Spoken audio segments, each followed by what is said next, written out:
मैं अनुराग Tiwari path pitch के platform पर आप सभी का स्वागत करता हूं और लेखपाल भर्ती को लेकर के लगातार हमारी क्लासेस चल रही हैं। जीएस के पोर्शन में हम लोग मौलिक अधिकारों पर चर्चा कर रहे थे।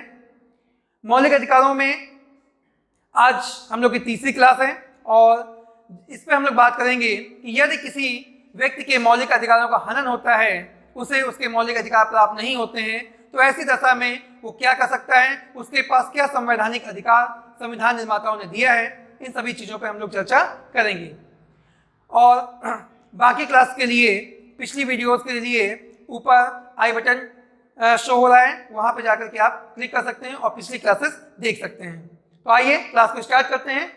अनुच्छेद 32 पर हम लोगों ने चर्चा की थी और अनुच्छेद 32 जो कि आपके संवैधानिक उपचारों का अधिकार है, वहीं से चीजें निकल के आती हैं, क्योंकि इसका नाम ही है उपचार, संवैधानिक उपचार। यानी कि अगर कोई इंसान बीमार होता है तो उपचार के लिए कहाँ पे जाता है?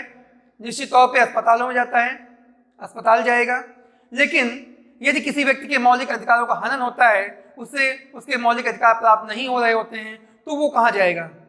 अस्पताल तो नहीं जाएगा, निश्चित तौर पे कोर्ट के समय में जाएगा। तो अनुच्छेद 32 और अनुच्छेद 226 ऐसी दशा में व्यक्ति अनुच्छेद 32 के तहत सीधे सुप्रीम कोर्ट और अनुच्छेद 226 के तहत सीधे हाई कोर्ट जा सकता है और अपने मौलिक अधिकारों की रक्षा कर सकता है, अपने मौलिक अधिकारों को पुनः प्राप्त कर सकता है। ये मौलिक अधिकार दिलाने के लिए कोर्ट में क्या है? कोर्ट 5 प्रकार के रिट जारी करता है। रिट सेम ही है, बस अंतर ये है कि जब आप सुप्रीम कोर्ट जाएंगे तो अनुच्छेद 32 और जब आप हाई कोर्ट जाएंगे तो अनुच्छेद 226। दोनों ही दशाओं में जो हमारा न्यायालय है वो 5 प्रकार के रिट जो है वो जारी करता है। इंपॉर्टेंट क्वेश्चन है कि रिट कितने प्रकार के होते हैं? आपका आंसर होगा 5 प्रकार के रिट। रिट क्या है? रिट मतलब एक प्रकार से अभिलेख, उसको हिंदी में बोलेंगे अभिलेख। वास्तव में यह है क्या? एक प्रकार से लिखित आदेश होता है। रिट जो है एक प्रकार से न्यायालय का लिखित आदेश होता है, ठीक है, कि आप इसको पूरा करें। यहाँ पे मैं एक चीज स्पष्ट कर देना चाहूंगा कि जो आपके रिट हैं, यानी कि यदि किसी व्यक्ति का, मेरा या आपका किसी का मौलिक अधिकार का हनन होता है और वो न्यायालय जाता है और न्यायालय उसकी बात को सुन करके उसके पक्ष में फैसला देता है और रिट जारी करता है, तो इसका मतलब ये बिल्कुल भी नहीं है कि अन्य व्यक्ति को या दोषी व्यक्ति को सजा दी जाएगी, बिल्कुल नहीं। जो रिट हैं वो सिर्फ और सिर्फ आपके मौलिक अधिकारों को वापस दिलाते हैं, पुनः आपको प्राप्त कराते हैं। इसके तहत किसी प्रकार की सजा का कोई प्रावधान नहीं है। उसके लिए जो अन्य न्यायिक प्रक्रिया है, अन्य जो व्यवस्था है, उसके तहत आपको जाना पड़ेगा। यानी आपको फिर से मान लेते हैं एक एग्जाम्पल से कि अगर आपके मौलिक अधिकार का हनन हुआ है, ठीक ना, तो न्यायालय ने आपको दिला दिया और इसके संबंध में अगर आपको उसके खिलाफ कानूनी कार्रवाई करनी है तो आपको उसी कानूनी प्रक्रिया से गुजरना होगा जिसमें अन्य जो मुद्दे हैं, अन्य जो तरीके हैं, वही सारे तरीके, वही पूरा प्रोसीजर जो है आपको फॉलो करना पड़ेगा। आपको पुलिस थाने जाना होगा, आपको FIR लॉन्च करनी होगी, लोकल न्यायालय में जो आपका सत्र न्यायालय, जिला सत्र न्यायालय, वहाँ पे जाके आपको कोर्ट केस फाइल करना होगा और देन जाकर के आप दोषी व्यक्ति को या जिसने भी आपके साथ गलत किया है उसको सजा दिला सकते हैं। यानी सजा दिलाने के प्रावधान अलग है और मौलिक अधिकारों को प्राप्त करने का जो प्रावधान है वो पूर्णतः अलग है। हम लोग चर्चा करेंगे 5 प्रकार के रिटों पर, ठीक है। तो रिट, पहला रिट आपका है बंदी प्रत्यक्षीकरण। आप लोग लिखेंगे बंदी प्रत्यक्षीकरण, नाम से ही स्पष्ट है, बंदी प्रत्यक्षीकरण। ये न्यायालय उस दशा में जारी करता है जब कोई एक व्यक्ति या कोई संस्था किसी अन्य व्यक्ति को या कुछ लोगों को बंदी बना लेती है, हिरासत में लेती है ना। उस दशा में न्यायालय जो है ये रिट जारी करता है। जैसे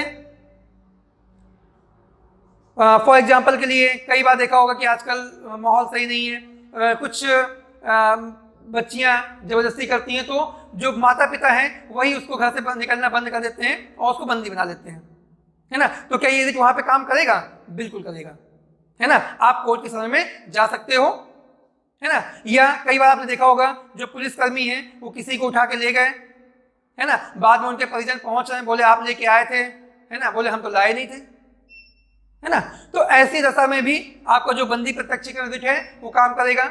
या अक्सर देखा गया बड़े बड़े बिजनेसमैन हैं, ठेकेदार हैं, ठीक है, मजदूरों को गायब कर दिया, मिल ही नहीं रहे, उनके परिजन परेशान हो रहे हैं, है ना। तो इन सब दशाओं में, ये मैंने एग्जांपल दिया, इन सब दशाओं में आप बंदी प्रत्यक्षीकरण रिट का प्रयोग कर सकते हैं, न्यायालय जा सकते हैं और न्यायालय आपकी बात सुनेगा। अगर वो साबित होती है तो न्यायालय जो है लिखित आदेश जो है लोकल बॉडी को, लोकल जो वहाँ का प्रशासन उसको देगा, ठीक ना। ये बड़ा ही खतरनाक है कि जो कोर्ट का आदेश होता है ना, वो स्पष्ट बोलते हैं एक निश्चित समय सीमा, और वो समय सीमा क्या है, मोस्ट इंपॉर्टेंट, 1 महीने के भीतर न्यायालय आदेश देगा कि 1 महीने के भीतर सशरीर, इस बात को ध्यान रखिएगा, सशरीर यानी कि उस व्यक्ति को सशरीर कोर्ट के समक्ष उपस्थित करें, ठीक है। बंदी प्रत्यक्षीकरण के तहत कोर्ट आदेश देगा कि जो भी बंदी व्यक्ति है, जो भी बंधक व्यक्ति बनाया गया है, उसको 1 माह के भीतर सशरीर कोर्ट के समक्ष उपस्थित करें। ऐसी दशा में जो लोकल बॉडी है, जो लोकल प्रशासन है ना, उसके लिए दिक्कतें बढ़ जाती हैं, क्योंकि आदेश किसका है, कोर्ट का है, वो भी या तो हाई कोर्ट का होगा या सुप्रीम कोर्ट का होगा, ठीक है। इसीलिए इस पे जो एक्शन है वो काफी फास्ट होता है। ओके, तो अगला जो हमारा है अधिकार, यानी कि जो रिट हमारा है वो है अधिकार परीक्षा। अधिकार परीक्षा, है ना, अधिकार परीक्षा रिट ये न्यायालय कब जारी करता है, जब कोई व्यक्ति या संस्था या किसी सार्वजनिक पद पर बैठा हुआ कोई व्यक्ति अपने अधिकार क्षेत्र से बाहर जाके कोई काम करता है, अपने अधिकार क्षेत्र से बाहर जाके कोई काम करता है, अपने अधिकारों का गलत प्रयोग करता है। ऐसी दशा में कोर्ट जो है वो उस व्यक्ति से, उस संस्था से पूछता है कि आखिर आपने अपने किस अधिकार के तहत इस काम को अंजाम दिया है, इस काम को किया है। और जब तक ये साबित नहीं हो जाता कि किया गया काम उस व्यक्ति के अधिकार क्षेत्र में आता है, उस संस्था के अधिकार क्षेत्र में आता है, तब तक के लिए उस व्यक्ति को, उस संस्था को, ठीक ना, बर्खास्त किया जाता है, निलंबित किया जाता है, ताकि वो किसी प्रकार की कोई उसमें इन्फ्लुएंस न कर सके, कार्रवाई में किसी प्रकार कोई बाधा न डाल सके, ठीक है। इस प्रकरण को समझने के लिए अगर हम लोग एक छोटा सा एग्जाम्पल समझे कि जब प्रदेश, तो अधिकार परीक्षा को अगर समझने के लिए हम लोग चर्चा करें, जब प्रदेश में मायावती की सरकार थी तो ताज कॉरिडोर मामला जो है काफी फेमस हुआ था। ये क्या था, शॉर्टकट में अगर देखें तो ताजमहल जो है ना, ताजमहल के सामने साइड में मायावती जी अपनी एक विशाल मूर्ति बनवाने के लिए आदेशित की थी। लेकिन क्या ये किसी मुख्यमंत्री के अधिकार क्षेत्र में आता है कि वो किसी विश्व विरासत या हमारे जो धरोहर है उनके सामने इस प्रकार की मूर्ति, इस प्रकार का जो कॉरिडोर है वो बनवा सकें? नहीं आता। तो निश्चित तौर पे कोर्ट में ने संज्ञान में लिया मामले को और वो उनका जो प्रोजेक्ट था वो खटाई में पड़ गया, आज तक पूरा नहीं हुआ और होगा भी नहीं, है ना। तो ये आता है आपका अधिकार परीक्षा। अगले अगर हम लोग बात करते हैं, नेक्स्ट है आपका परमादेश। परमादेश, इसका शाब्दिक अर्थ एग्जाम में कई बार पूछा गया है कि इसका शाब्दिक अर्थ क्या होता है। इसका शाब्दिक अर्थ है हम आदेश देते हैं, यानी कि जब कोई सार्वजनिक पद पर बैठा हुआ कोई व्यक्ति, कोई कर्मचारी, कोई संस्था अपने दायित्वों का, अपने कर्तव्यों का निर्वहन ठीक ढंग से नहीं कर रहे होते हैं, ऐसी दशा में कोर्ट इस रिट को जारी करता है। जैसे मान लीजिए कोई ठेकेदार है, समय पर रोड नहीं बन रही है, समय सीमा समाप्त हो गई, तो उस ठेकेदार के लिए हो सकता है। जैसे कोई अधिकारी है, कोई कर्मचारी है, आप बार बार दौड़ रहे हैं तो वो लगातार आपको टहला रहा है ना, तो इस दशा में ये रिट जारी हो सकता है, ठीक ना, कि कोर्ट जो है वो आदेश देगा कि हम आदेश देते हैं आप इनका जो काम है वो समय सीमा के भीतर करें। मान लीजिए कि वो व्यक्ति, क्योंकि सरकारी कर्मचारी हैं, ठेकेदार हैं, ढीठ होते हैं, है ना, तो फिर भी नहीं सुनते हैं, तो क्या होगा, ऐसी दशा में कोर्ट की अवमानना, जिसको आप लोग बोलते हैं कोड ऑफ कंटेम्प्ट, वो हो जाएगा। और यहाँ पे न्यायालय को यह अधिकार होगा कि उसको दंडित करेगा, उस व्यक्ति को, उस संस्था को, उस अधिकारी को, उस कर्मचारी को दंडित किया जाएगा।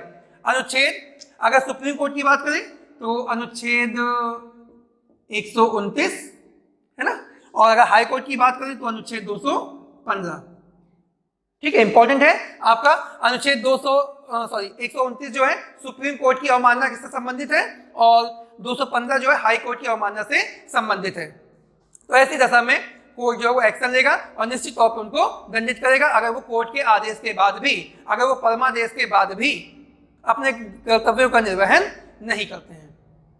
नेक्स्ट आपका आता है उत्प्रेषण रिट। उत्प्रेषण रिट ये न्यायालय कब जारी करता है ना? उत्प्रेषण रिट ये न्यायालय कब जारी करता है?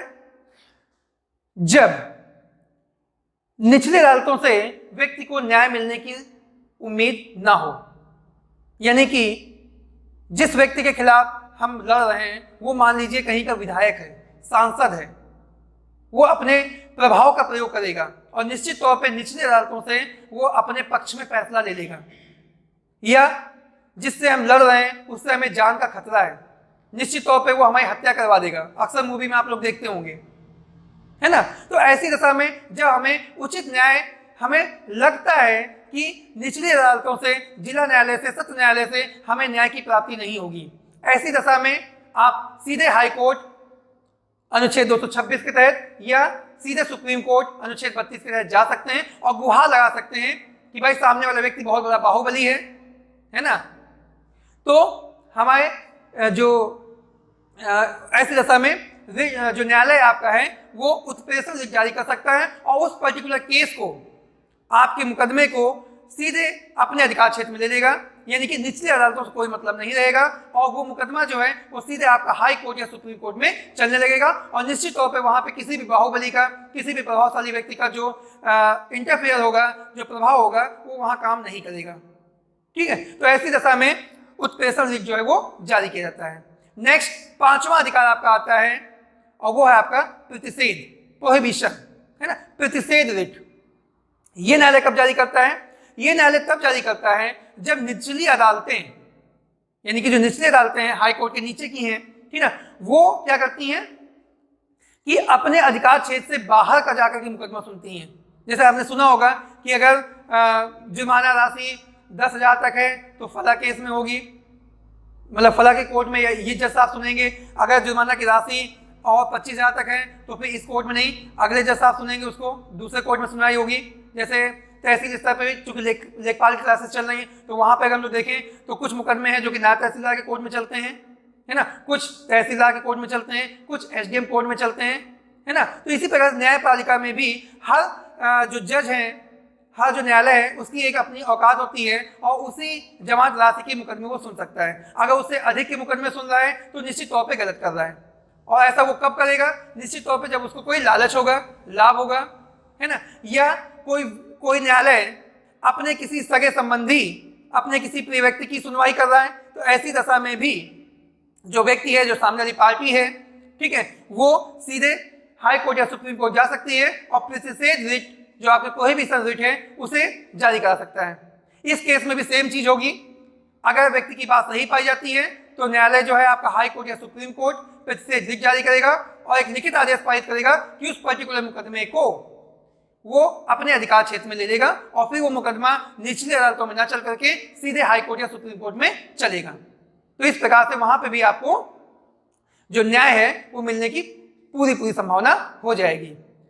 इसमें से तो इस प्रकार से आपको जो पांचों रिट थे वो समाप्त हुए। इसमें से दो रिट जो आपके हैं, एक आपका उत्प्रेषण और दूसरा आपका प्रतिषेध रिट। इन दोनों रिटों को हम लोग बोलते हैं न्यायिक रिट। क्वेश्चन पेपर पूछा गया है, 3 वो रिट हैं, 3 उनको रखेगा और एक इनमें से उठा देगा और पूछेगा निम्न में से किसे न्यायिक रिट कहा जाता है। तो उत्प्रेषण को भी कहा जाता है और प्रतिषेध को भी कहा जाता है। क्यों कहा जाता है, इस चीज को हम लोग समझ लेते हैं। क्योंकि जब उत्प्रेषण रिट या प्रतिषेध रिट जारी होते हैं, न्यायालय आदेश जारी करता है, तो फिर वो जो मुकदमा होता है, वो जो केस होता है, वो न्यायालय सीधे अपने अधिकार क्षेत्र में ले लेता है। ऐसी दशा में न्यायालय क्या करेगा? उसकी सुनवाई करेगा। जो सुनवाई करेगा तो निश्चित तौर पे लास्ट में उसको डिसीजन देना होगा, फैसला करेगा, और जब फैसला करेगा तो निश्चित तौर पे दोषी व्यक्ति को सजा देगा, और जब दोषी व्यक्ति को सजा देगा तो क्या हो गया? न्याय हो गया। न्याय क्या है? यही तो न्याय है, जिसने गलत किया उसको सजा मिले, जो निर्दोष है वो बरी हो जाए, यही तो न्याय है। तो इस प्रकार से इन दोनों रिटों के तहत लास्ट में जाकर के कोर्ट को, हाई कोर्ट या सुप्रीम कोर्ट, जहां पे भी आपका केस चल रहा है वहां पे न्याय करना होता है। इसीलिए इन दोनों रिटों को हम लोग बोलते हैं न्यायिक रिट।